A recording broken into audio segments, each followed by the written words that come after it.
දේශීය පුවත්. මහින්ද රාජපක්ෂ මැතිතුමා ජනාධිපති පදවියට පත්වී වසර 2ක් සපිරේ.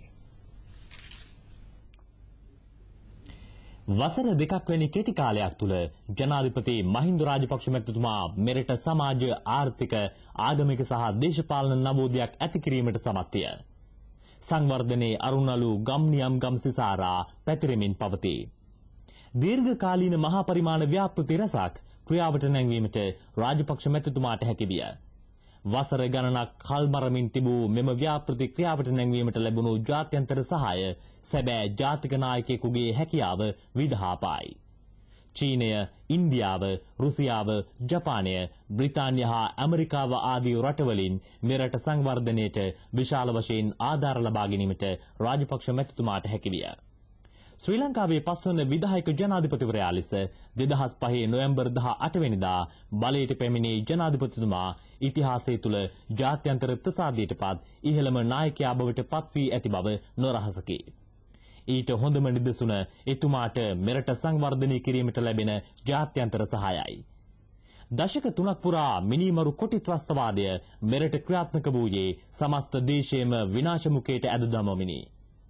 සේනාධිනායකයා ලෙස LTTE ත්‍රස්තවාදීන්ට ඍජුව පිළිතුරු දීමට ජනාධිපති මහින්ද රාජපක්ෂ මැතිතුමා පසුබට නොවිය. ඒ පිළිබඳව ජනතාවගේ ඇත්තේ ඉමහත් ප්‍රසාදයකි.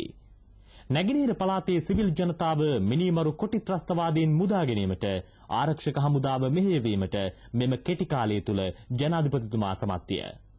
උතුරේ ජනතාවද නිදහස් කර ගැනීමේ කටයුතු සාර්ථකව සිදුවෙමින් පවතී. නැගෙනහිර පළාතට සංවර්ධනයේ හිරුපායා ඇත. සමස්ත නැගෙනහිර පළාතේ ජනතාවම LTTE ත්‍රස්තවාදීන්ගෙන් තමන් මුදා ගැනීම පිළිබඳව ජනාධිපතිතුමාට සිය ප්‍රසාදය පළ කරති. LTTE නාවික බලය සම්පූර්ණයෙන් බිඳ දැමීමට ජනාධිපතිතුමාගේ නායකත්වයෙන් ආරක්ෂක අංශවලට හැකිවිය. සටන් විරාම ගිවිසුම අඩපණ කර තිබූ අපේ ආරක්ෂක අංශ චිත්ත ධෛර්යයන් නගා සිටුවීමට ජනාධිපතිතුමාගේ දෙවසරක පාලන කාලය තුළ විශාල කාර්යභාරයක් සිදුවිය. දේශීය ආර්ථිකයට රට යොමු කර තිබේ. මොරගහකන්ද, දැදුරුවය, වාරිමාර්ග යෝජනා ක්‍රම, ඉහළ කොත්මලේ විදුලි ව්‍යාපෘතිය, නොරොච්චෝලේ ගල් අඟුරු බලාගාරය, ත්‍රිකුණාමලය ගල් අඟුරු බලාගාර, හම්බන්තොට වරාය, වීරවිල ගුවන්තොටුපළ, අධිවේගී මාර්ග මේ වන විට කඩිනමින් ක්‍රියාවට නංවා තිබේ. මගනැගුම, ගමනැගුම සහ ජාතික සවිය වැඩසටහන් මගින් යටිතල පහසුකම් නැංවීමට පියවරගෙන ඇත. මහින්ද චින්තන දසවුරුදු සැලැස්ම දෙවසරක පාලන කාලය තුළ යථාර්ථයක් බවට පත් කිරීමට ජනාධිපති මහින්ද රාජපක්ෂ මැතිතුමා සමත්ව සිටී.